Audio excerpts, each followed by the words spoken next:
छुटकारा, आराधना में है चंगाई।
जोरदार तालियां दीजिए। पवित्र पिता हम धन्यवाद देते हैं। पिता तू हमें प्रकार से और शैतान से हमें छुड़ाया, हमें बचाया और हम पर अद्भुत आपकी योजना और आपके उपदेश प्रकट किया। पिता धन्यवाद देते उस पवित्र प्रभु के लिए, धन्यवाद देते आपकी निस्वार्थ प्रेम के लिए, धन्यवाद देते आपकी संपूर्ण कार्यों के लिए, धन्यवाद करते प्रभु यीशु तेरी अद्भुत योजना जो आज हमारे जीवन में दिया है, तेरी उद्देश्य तेरी युक्तियों के द्वारा आप हमें पवित्र आत्मा की सामर्थ से तेरी दया के अनुसार धन्यवाद देते प्रभु यीशु। तो सच्चा और जीवित परमेश्वर, दयालु और कृपालु परमेश्वर, धन्यवाद देते धन्यवाद देते इस समय। हृदय से मेरे महान प्रभु की आराधना करूं, टूटे हुए कुंड को मेरे खुदा के पास लाकर ठीक करने की विनती करूं। मेरे छोटे हृदय से मेरे महान प्रभु की आराधना करूं।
सच्चा है पिता, तो हमारी मुश्किलों में भी जो हमारा साथ देता है, हर परिस्थितियों में जो हमारा ध्यान रखता है, तरस खाता है और हमें मुश्किलों में लड़ने की शक्ति देता है।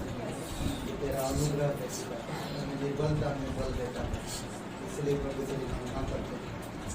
तो सच्चा है, तो धर्मी और महान और सर्वशक्तिमान परमेश्वर, धन्यवाद देते पिता। अभिषेक करो पिता, इस सभा को हमारी हृदय आत्मा को अभिषेक करो, ये आत्मा के द्वारा प्रभु यीशु मसीह के नाम से मांगते हैं। पवित्र परमेश्वर पिता, हम धन्यवाद देते हैं, आपकी स्तुति महिमा करते हैं। सारा आदर सारा महिमा हम तुझे देते हैं। इस सभा को तेरे चरणों पर रखते प्रभु यीशु, तेरी दया और तेरी कृपा के अनुसार तू अगुवाई कर। धन्यवाद देते पिता, प्रत्येक लोगों को प्रोटेक्ट करो पिता, तेरे लोगों को बुखार में, सर्दी जुकाम में पिता, लोगों को संभालो प्रभु यीशु। हम जानते हैं कि कैसे भी हालत में क्यों ना हो, आप हमारी प्रोटेक्शन में पिता, हमारी प्रोटेक्ट करते हो प्रभु यीशु। अभिषेक करो हर एक चर्च, बॉम्बे, बाल्टीमोर, कोलकाता, गुजरात, उड़ीसा, राजस्थान, मध्य प्रदेश, महाराष्ट्र, प्रभु हर क्षेत्र में, कानपुर, तमाम जगहों पर जो कलीसिया पास्टर लीडर्स हैं पिता, आप सभी लोगों को प्रोटेक्ट करो। धन्यवाद देते हैं और तेरी सामर्थ के अनुसार पिता, इस वायरस में तेरी सामर्थ की भी काम करना पिता। धन्यवाद देते हैं, यीशु मसीह के नाम से मांगते हैं, आमीन। दया का सागर, करुणा का सागर निकलता है मन तारा है। आओ चले प्रभु के पास, जयम का दाता, शांति का दाता, प्यार से बुलाता अपने पास। आओ चले प्रभु के पास, दया का सागर, करुणा का सागर, भरता है मन तारा।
10 अध्याय 1 से 4 वचन। आज हम लोग बात करेंगे चोरी करना।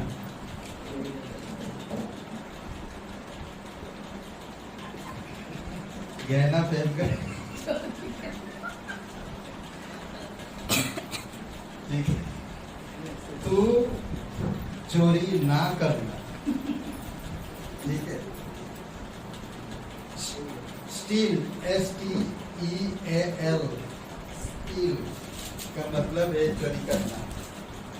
ठीक है, आज हम लोग देखेंगे एक परमेश्वर ने व्यवस्था दिया, व्यवस्था में से एक आज्ञा दिया जिसको कहता है तू चोरी मत करना, तू चोरी ना करना। ठीक है, निर्गमन का 20 अध्याय वचन 15 22 का 1 से 4 को एक जन पढ़िए।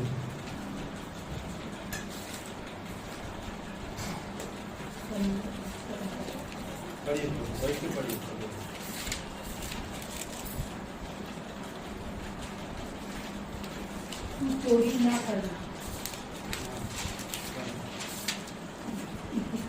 आगे बढ़िए 22 का। यदि कोई मनुष्य बैल या भेड़ या बकरी चुराकर उसका घात करे या बेच करे तो वह बैल के बदले 5 बैल और भेड़ बकरी के बदले 4 भेड़ बकरी भरे। यदि चोर सेंध लगाते हुए पकड़ा जाए और उस पर ऐसी मार पड़े कि वह मर जाए तो उसके खून का दोष न लगे। यदि सूर्य निकल चुके तो उसके खून का दोष लगे। अवश्य है कि वह हानि को भरे, और यदि उसके पास कुछ न हो तो वह चोरी के कारण बेच दिया जाए। यदि चुराया हुआ बैल या गधा या भेड़ या बकरी उसके हाथ में जीवित पाई जाए तो वह उसका दूना भरे। पिता परमेश्वर प्रभु से धन्यवाद देते, आपकी अनुग्रह के अनुसार की बातें कर देता। जो भी तू करता है प्रभु बेस्ट है, अच्छा है। तो हर एक लोगों से प्रेम करता है, अच्छा बुरा, हर परिस्थिति में हर समय लोगों से तो समान रूप से प्रेम करता है। अभिषेक कर इस संदेश को यीशु मसीह के नाम से मांगते हैं, आमीन। ओके, आज हम लोग बात करेंगे तू चोरी ना करना। ठीक है, ये 10 आज्ञा में से एक आज्ञा है, 8वां नंबर पे ये आज्ञा चोरी ना करना। ठीक है, अगर मैं सारे बातें करता हूँ और मैं सारी आज्ञा में पालन करता हूँ और एक आज्ञा में गिर जाता हूँ तो मैं सारी आज्ञा से गिर जाता हूँ।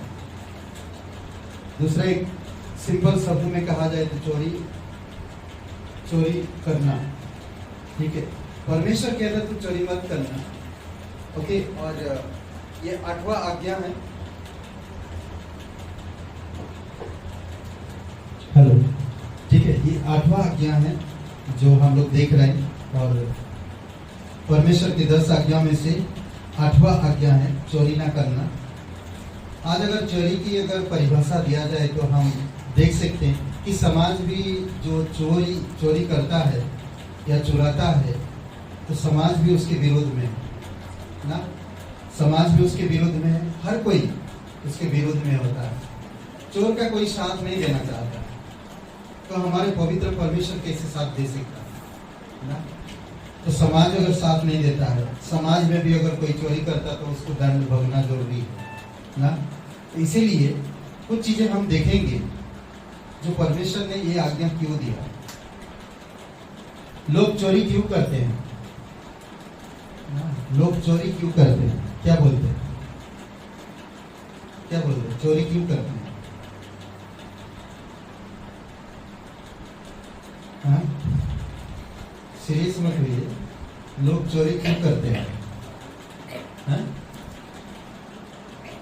बोल सकते, मास्क लगा के भी बोल सकते।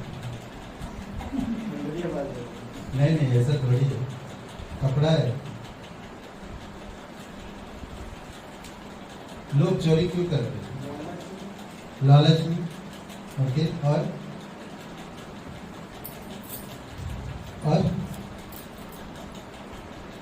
थोड़ी समय के लिए सोचिए क्यों चोरी करते हैं।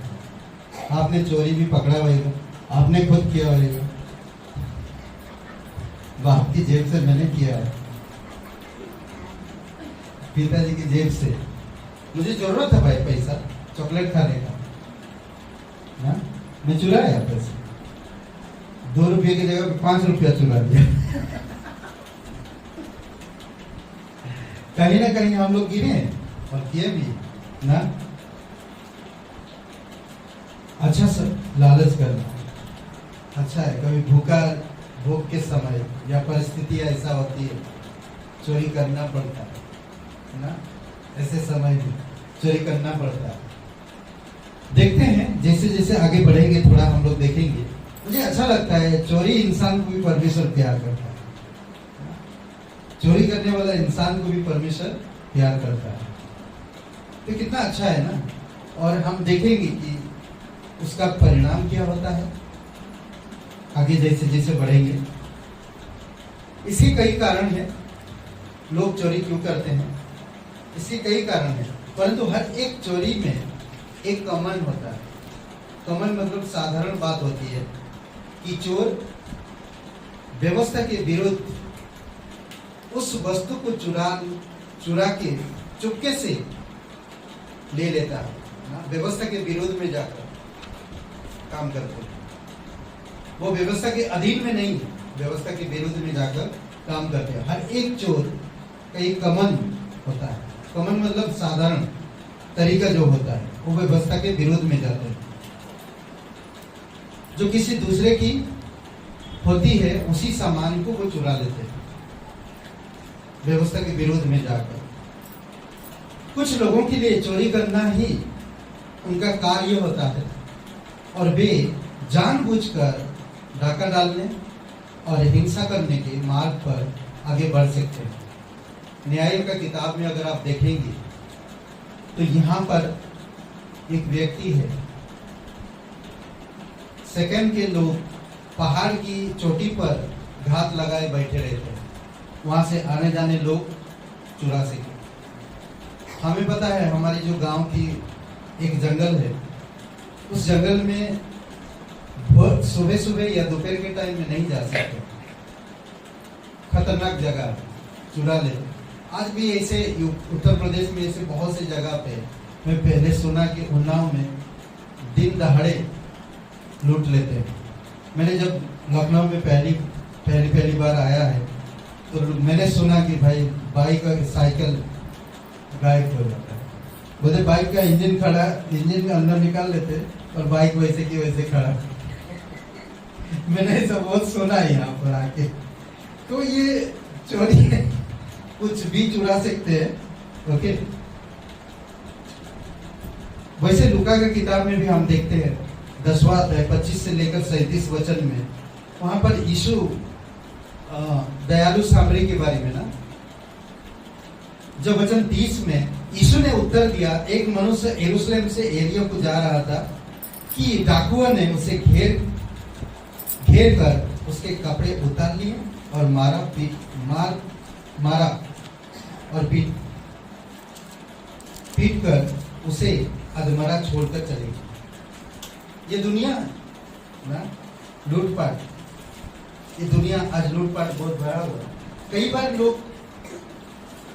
घात करते हैं, घात लगाते हैं, कई बार डाका डालते हैं, कई बार षड्यंत्र रचते हैं, कई बार बेहोश कर देते लोगों को, बेहोश करके लूटपाट कर देते हैं। तो अलग अलग तरीके से लूटपाट करते हैं। चोर का एक ही काम होता है, क्या? चोरी करना। चोर का एक ही काम होता है। यूहन्ना का 10वां अध्याय वचन 10 में, चोर किसी और काम के लिए नहीं, केवल चोरी करने और घात करने और नष्ट करने को आता है। ये चोर का काम है। ये जितने भी चोरी का काम दुनिया में होता है,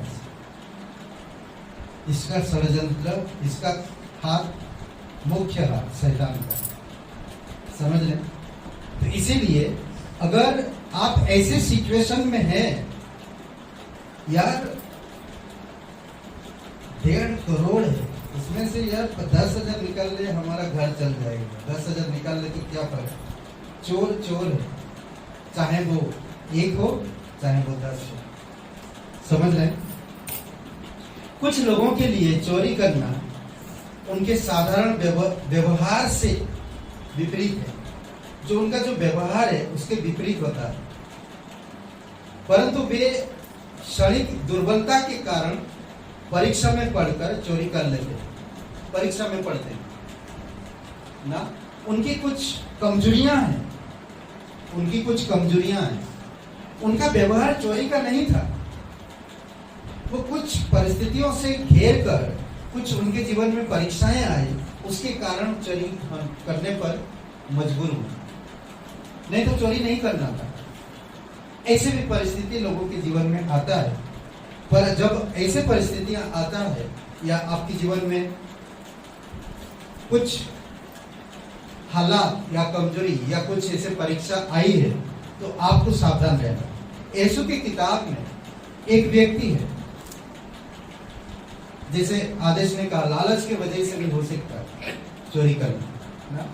एक व्यक्ति है जिसका नाम था अकान। लूटपाट की जितने भी संपत्ति था, जो लड़ाई में गए और वो लोग लड़ाई जीत गए और लूटपाट में कई सारी चीजें मिला उनको, और उन सारी चीजों में से चांदी, बहुमूल्य पत्थर, सोने की ईंट, तो उसने ये लालच में आकर कुछ चीजें छुपा दिया। यीशु का 7:21 में अकान का पाप वहां पर कुछ छुपा दिया था, तो क्या हुआ, वो लोग हारने लगे। कभी कभी हम परमेश्वर की महिमा को जानने के बावजूद भी हालात, ऐसे परिस्थितियां आ जाते हैं, हम लोग का पुरानी स्वभाव आ जाता है और उस समय हम वो गलती कर देते हैं जो परमेश्वर के विरुद्ध में करते हैं, और उसके कारण से कलीसिया में या हमारे परिवार में तनाव या प्रॉब्लम आता है। तो आकान ने पाप किया, उसने कुछ चीजों को छुपाया और फिर वो लोग हारने लगे। तो परमेश्वर ने फिर यीशु से बात करके उस प्रॉब्लम को सॉल्व किया, तकलीफ को। दूसरा पहला कुरिन्थियों का 10वां अध्याय 12-13 वचन में कहता है, इसलिए जो समझता है मैं स्थिर हूं। कभी कभी हम विश्वासी भी यही समझते हैं, मैं ठीक हूं, मैं स्थिर हूं। बहुत चौकस रहे कि कहीं गिर ना पड़े। कोई भी गिर सकता है, कहीं भी, कभी भी। मैंने क्या कहा कि उनका आदत नहीं था चोरी करने, पर किए। उनका व्यवहार नहीं था चोरी करने, पर किए। समझ रहे? कुछ परिस्थितियां आया, ऐसा परिस्थिति आया उनके पास और वो चोरी करने लगे।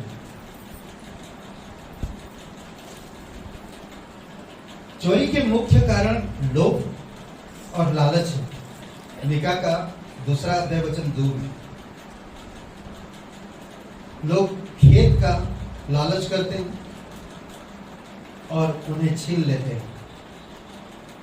लोग घर का लालच करते हैं और उसे भी ले लेते हैं। लोग पर स्त्री का लालच करते हैं, किसी भी हालत में खून खराबा भी हो जाए तब भी उसको हासिल करना चाहते हैं। परंतु प्रत्येक व्यक्ति अपने ही ना, याकूब की किताब में जिस तरह कहता, प्रत्येक व्यक्ति अपनी ही अभिलाषाओं से खींचकर फंसकर परीक्षा में पड़ता, फिर अभिलाषा गर्भवती होकर पाप को जन्म देता है, और पाप जब बढ़ जाता है तो मृत्यु को जन्म आता है। याकूब का पहला अध्याय 14-15 वचन। और एक बात है, जो जिनके अंदर लड़ाई झगड़ा, हत्या, चोरी, लालच, मक्यारी, ये सारी चीजें जिसके अंदर है, वो संसार से मित्र रखता है। समझ रहे? संसार से मित्र रखता जाता है, और जो संसार का मित्र है वो परमेश्वर का क्या है?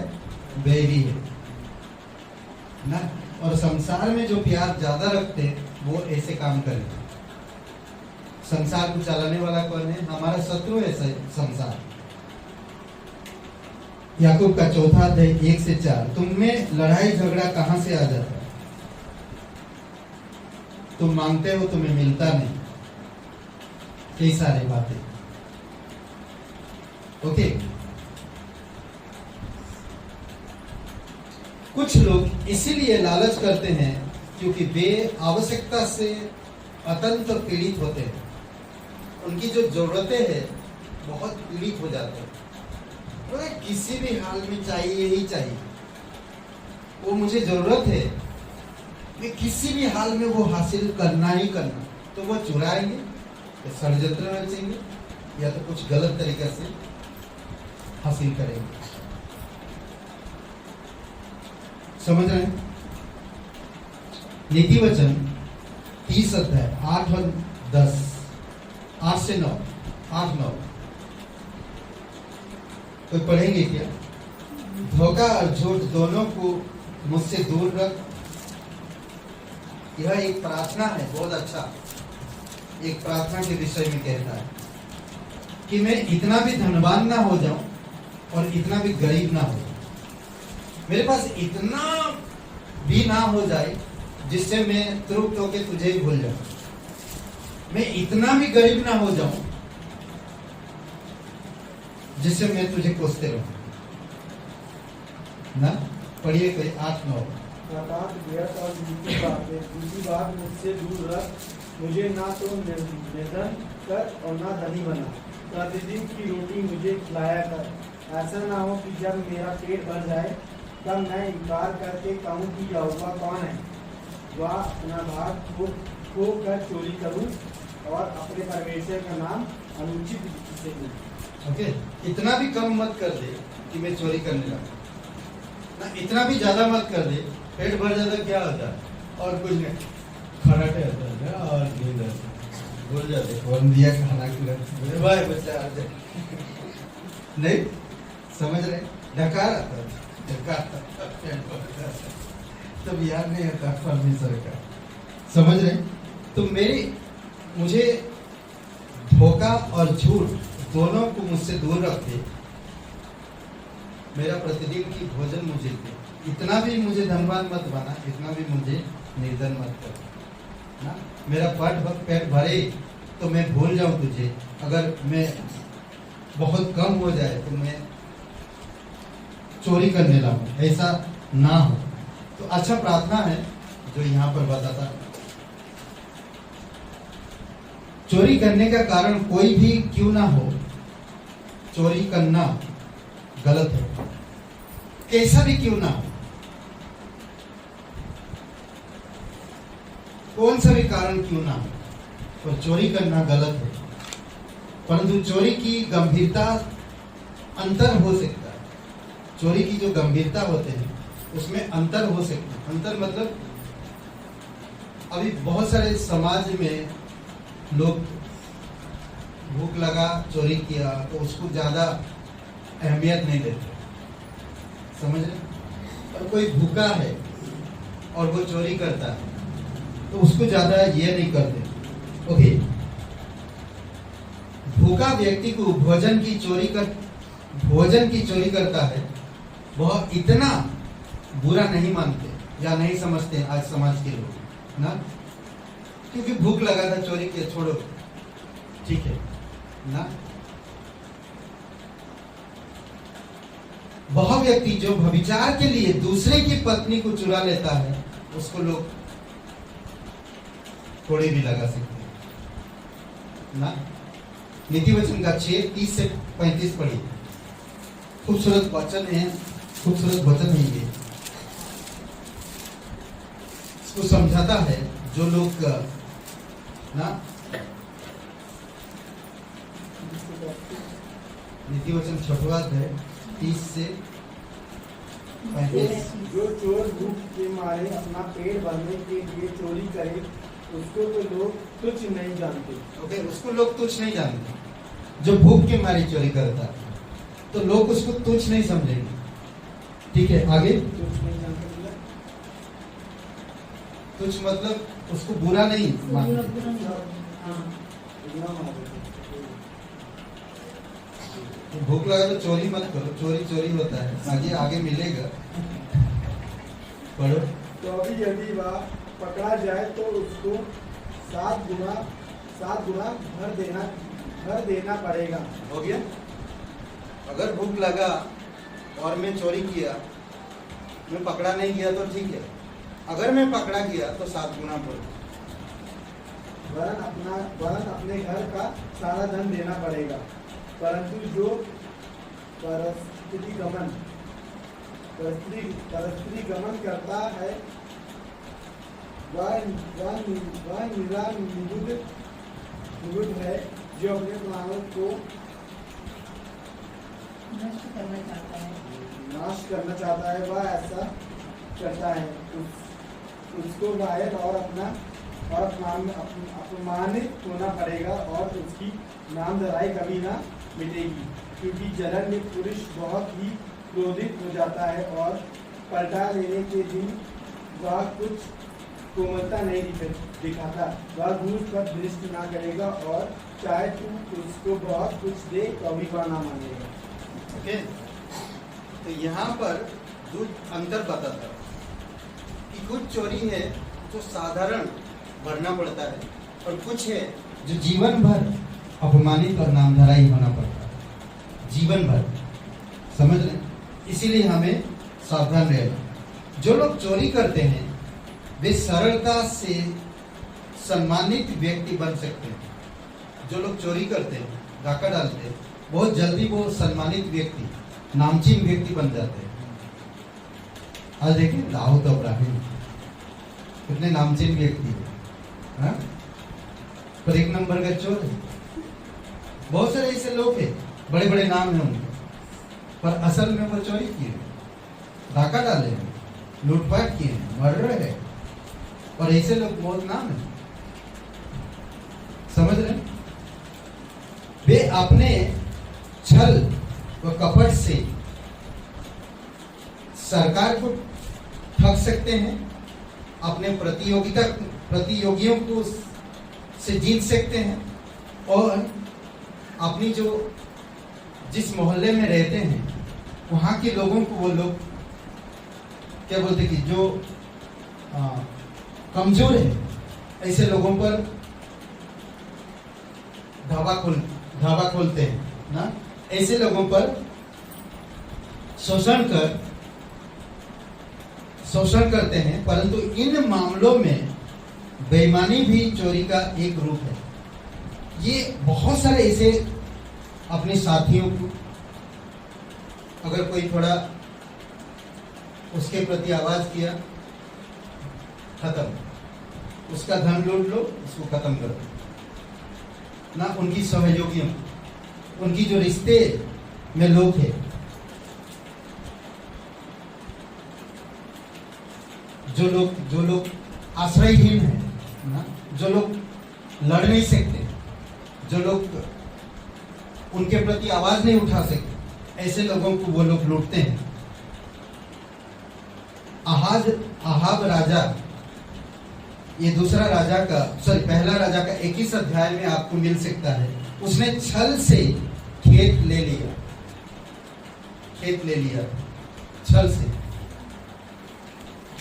उसने सीधा हाथ से मांगा पर नहीं मिला, बोलता ये मेरे घर के पास है ना, ये मेरे घर के पास है खेत, तो मुझे ये खेत दे दे, जो पैसा तो ले ले। पर उसने बोला नहीं, ये मेरे पुरखा की जमीन है, मैं नहीं दे सकता। तो उसने उस दिन राजा ने जाकर रात भर सो गया, मतलब कुछ खाया नहीं, नहाया नहीं, सो गया। उसकी पत्नी जब पूछा कि क्या हो गया, राजा को खाना क्यों नहीं खाया, तो उसने बताया ये बातें कि वो खेत मुझे चाहिए और वो दे नहीं रहा, इसी कारण से मैं थोड़ा डिस्टर्ब हूँ। तो उसने बोला अरे आप खाओ और खाना। एजेबेल उसने गलत पेपर बनाया और लोगों को ठहराया और गलत पेपर बना के राजा का मोहर लगाया और फिर उसको कहा कि ये जमीन गिरवी रखा या कुछ ऐसे करके उसने गलत तरीके से फंसाया और उसको लोगों को पत्थरवा करके मार डाला और उसकी जमीन राजा के कब्जे में आ गई। इस तरह से लूटते हैं लोग खेत, अलग अलग चीजें। नीति वचन का 21 अध्याय वचन 6 में कहता, जो धन झूठ के द्वारा प्राप्त हो वह वायु से उड़ जाने वाले कुम्हरा है ना। जो झूठ के द्वारा प्राप्त होती जो धन कैसा है, वह वायु से उड़ जाने वाले कुम्हरा है, उसके ढूंढने वाले मृत्यु ही को ढूंढते हैं। ओके, नीति वचन 21:6, यशायाह 1 और वचन 23 वचन 23 में, पतन नगरी, जो नगरी पतन हो गया, मतलब जो नगर परमेश्वर का न्याय आया। क्यों न्याय आया? चोरी चमारी, बेईमान, घूसखोरी, ये नगर, ये देश, ये राज्य भरा हुआ, इसी कारण से हुआ।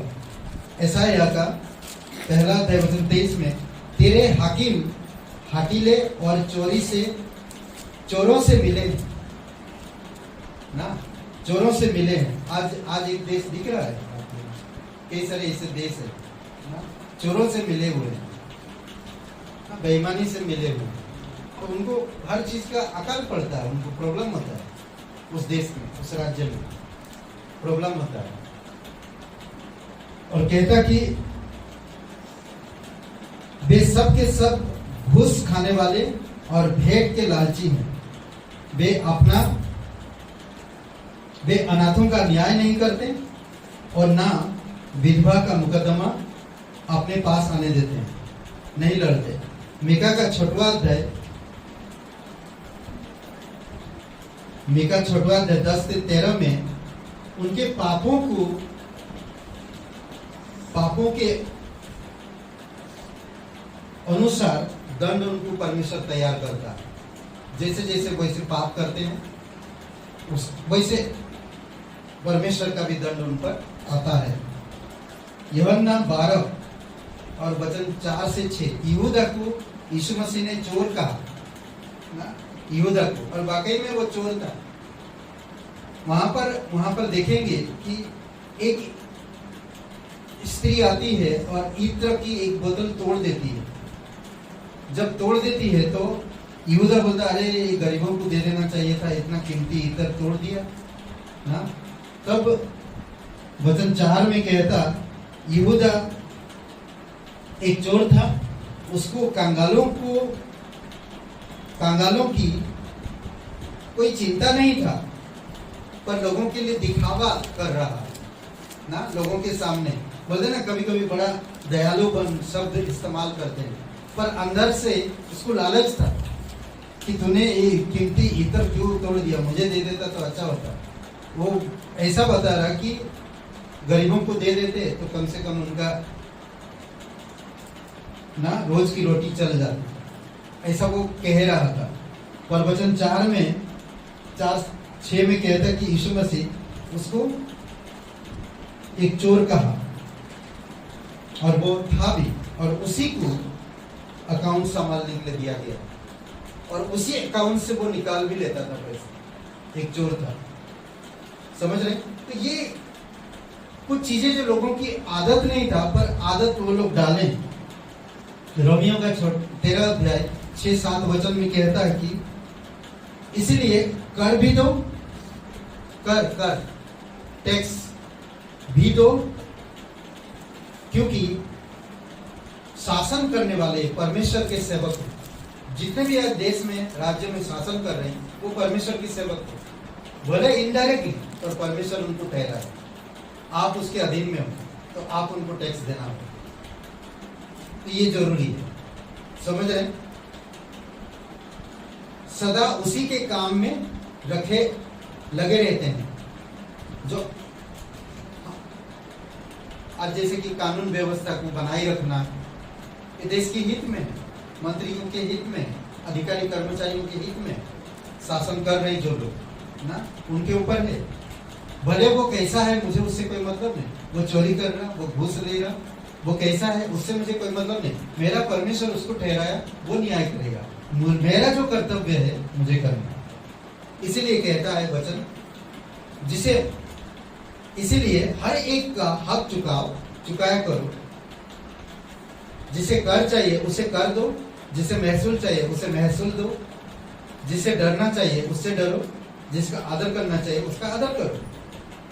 समझ रहे? हर प्रकार चीजों से। तो चोरी अच्छा चीज नहीं है, हमें चोरी नहीं करना। एक परमेश्वर का आज्ञा है, तू चोरी मत करना। किसी भी चीज का हालात कैसे भी हो, मैं चोरी नहीं करना। निर्गमन की किताब में जिस तरह से हम लोग पढ़ा, ठीक है, निर्गमन 20:15 में आज्ञा दिया और 22 में उसका परिणाम भी दिया। ठीक है, वे लोग जो चोरी करने के अपराधी पाए जाते हैं, उन्हें अपनी अतिप्रति करनी चाहिए। प्रति करना पड़ेगा ना, कीमत चुकाना पड़ेगा। उस वस्तु के अधिकारी होते हैं और उन्हें सरकार द्वारा नियत दंड भी चुकाना चाहिए। तो चोरी ना करना आज्ञा दिया गया 22 वचन में, उसके भरपाई के लिए तरीके दिया गया। समझ रहे? कितना अच्छा है ना, तरीका दिया गया। मुझे अच्छा लगता है कि पूरे जिंदगी भर चोरी किया, अब आखिरी समय पे ना, पुरुष पे जब बगल में चोर एक था, दोनों तरफ दोनों चोर थे। आखिरी समय में यीशु कहता, आज ही तू मेरे साथ स्वर्गलोक में होगा ना, आज ही तू मेरे साथ स्वर्गलोक में होगा।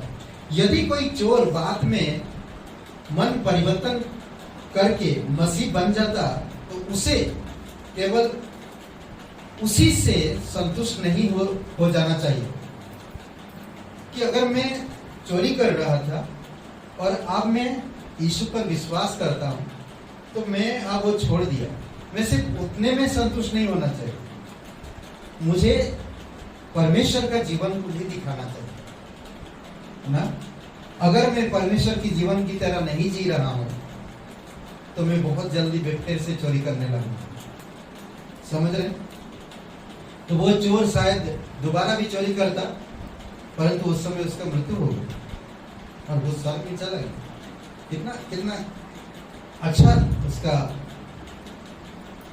शुरुआत हुआ ना, कितना अच्छा शुरुआत हुआ स्वर्ग से। अद्भुत है।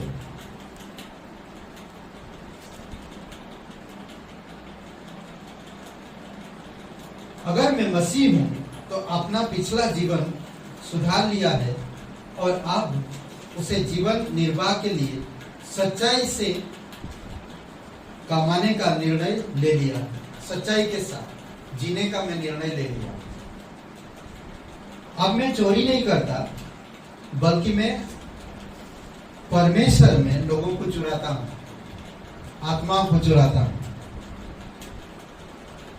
पहले मैं लोगों को लूटता था, अब मैं लोगों को परमेश्वर शैतान की राज्य से लूट के परमेश्वर की राज्य में लाता हूं।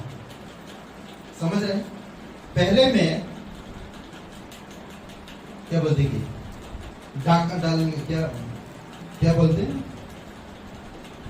इधर रास्ता के बीच में क्या बोलते, घात लगा के बैठा हूं। अब मैं घुटने पे आता हूं, अब मैं घुटने पे आता हूं। अब मैं घात लगा के नहीं बैठा रोड के किनारे या पहाड़ों के बीच में या चट्टानों के बीच में या जंगलों के बीच में। अब मैं एकांत में घुटने पे आता हूं और उन आत्माओं के लिए प्रार्थना करता जो शैतान चुराना चाहता है।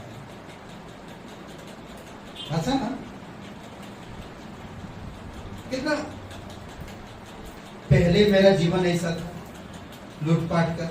अब मैं लूटपाट कर रहा हूं तो सिर्फ परमेश्वर के लिए। क्या मैं लूटपाट कर रहा हूं? शैतान की अंधकार की साम्राज्य से आत्माओं को लूट रहा हूं, ला रहा हूं ना।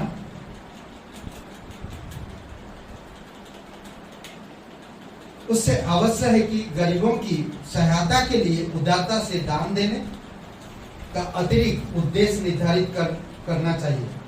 अब मैं ऐसे बनना चाहता हूं। पहले मैं जो लूटपाट करता था उन सब चीजों से मैं टाट से जीता था, पर अब जो मैं गरीब को मदद करना चाहता हूं, पर लूटपाट के द्वारा नहीं, प्रार्थना के द्वारा, परमेश्वर के आशीष के द्वारा, परमेश्वर की सच्चाई के द्वारा, परमेश्वर की आत्मा की अगुवाई के द्वारा लोगों के जीवन को, उनके उद्देश्य, परमेश्वर उनसे कितना प्यार करता, परमेश्वर उनके लिए क्या किया, परमेश्वर उनके जीवन में कितनी उद्देश्य रखा है, उन सारी चीजों को मैं आज प्रकट करता। इफिसियों का 4 अध्याय वचन 28, चोरी करने वाला फिर चोरी ना करे, वरन भले काम करने में अपनी हाथों से परिश्रम करे, इसलिए कि जिसे प्रयोजन हो उसे देने को उसके पास कुछ हो। अब मैं जब चोरी करना छोड़ दिया तो जिसके पास जो देना चाहता हूँ, मेरे प्रयोजन के अनुसार मेरे पास परमेश्वर आप सब कुछ देगा, ताकि मैं उनको मदद कर सकूं। चोरी करना चाहे कैसे भी वो अच्छा चीज नहीं है, हमें चोरी नहीं करना चाहिए। अगर कोई कहता है धोखा का चोरी किया उसमें कोई गलत नहीं है, नहीं, चोरी तो चोरी होता है, कानून सब के लिए, चाहे चोर हो चाहे कुछ भी हो। परमेश्वर का आज्ञा है कि चोरी मत करना, तो हमें चोरी नहीं करना चाहिए। झूठी शपथ मत खाना, नहीं खाना चाहिए। आइए प्रार्थना करते हैं। पवित्र परमेश्वर पिता, हम धन्यवाद देते हैं, आपकी स्तुति महिमा करते हैं। सच्चा और जीवित और पराक्रमी परमेश्वर, दयालु और कृपालु परमेश्वर पिता, हम पहले चोर थे पर अब नहीं। अब हम तेरी सच्चाई में जीवन जीना चाहते, आत्माओं को जीतना चाहते, अंधकार से आत्माओं को चुराना चाहते, उन तमाम लोगों को छुड़ाना चाहते जो अंधकार में, जो शैतान की जाल में फंसे हुए, जो परंपरा, रीति रिवाज, तमाम चीजों से फंसे हुए, ऐसे लोगों को छुड़ाकर तेरे राज्य में लाना चाहते, आत्माओं को जीतना चाहते। प्रभु, प्रत्येक भाई बहनों को अगुवाई करो और आशीषित करो। दयालु और कृपालु परमेश्वर, धन्यवाद देते, तो हमारा उद्धार करता, मुक्तिदाता। धन्यवाद उस क्रूस के लिए, धन्यवाद उस लहू के लिए, धन्यवाद तेरी सामर्थ्य योजना के लिए, धन्यवाद देते निस्वार्थ प्रेम के लिए। अभिषेक करो इस समय। प्रार्थना प्रभु यीशु मसीह के नाम से मांगते हैं, आमीन, आमीन। सबको आशीष मिले। बहुत बहुत धन्यवाद।